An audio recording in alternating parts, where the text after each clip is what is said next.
एक खूबसूरत सल्तनत थी जहां सुनहरे खित लहलहाते, फूलों की खुशबू फजा में बिखरी होती और रंग बरंगे परिंदे नीले आसमान में परवाज करते। शाही महल की बुलंद बालकोनी में बादशाह अपनी 3 बेटियों के साथ खड़ा था। सब कुछ खूबसूरत और पुरस्कून था, यहाँ तक कि एक दिन एक प्रासरार जादूगर सियाह लबादे में इसने एतमाद से ज़ारा का रिश्ता मांगा, लेकिन बादशाह ने नरमी मगर मजबूती से इनकार कर दिया। ज़ारा हैरान रह गई और जादूगर का चेहरा मुस्कुराहट से गुस्से में बदल गया। गुस्से में आकर जादूगर ने अपनी छुरी बुलंद की और एक सियाह जादू किया।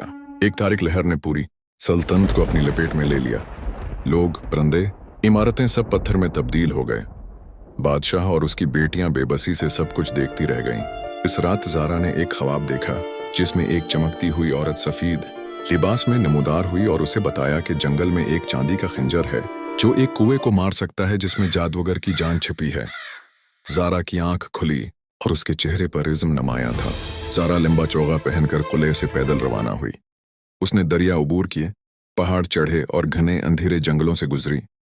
रास्ते में वो एक गांव के करीब बेहोश हो गई, जहां एक गरीब मगर खूबसूरत नौजवान फैजान ने उसे देखा। उसने ज़ारा को पानी पिलाया, खाना दिया और रात को आग के पास उसकी कहानी सुनी। वो दोनों अच्छे दोस्त बन गए। रास्ते में ज़ारा और फैजान ने कई खतरात का सामना किया। बिलाखिर वो जंगल पहुंचे जहां एक प्रासरार पत्थरीले चबूतरे पर चमकता हुआ चांदी का खंजर रखा था जिसके गर्द जहरीले सांप लपटे हुए थे। ज़ारा ने बहादुरी से खंजर उठा लिया। फिर वो एक मनहूस दरख्त के पास पहुंचे जहां एक बड़ा काला कौवा सरख आंखों के साथ मंडला रहा था। ज़ारा ने खंजर उस पर फेंका जो सीधा कौवा के जिस्म में लगा। जैसे ही कौवा गिरा, जादू टूट गया। सल्तनत में जिंदगी वापस आ गई।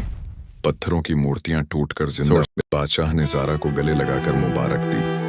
ज़ारा और फैजान की शादी एक शानदार तकरीब में हुई जहां मौसीकी, रक्स और खुशियां हर तरफ थीं। सल्तनत एक बार फिर सुनहरी रोशनी में चमकने लगी।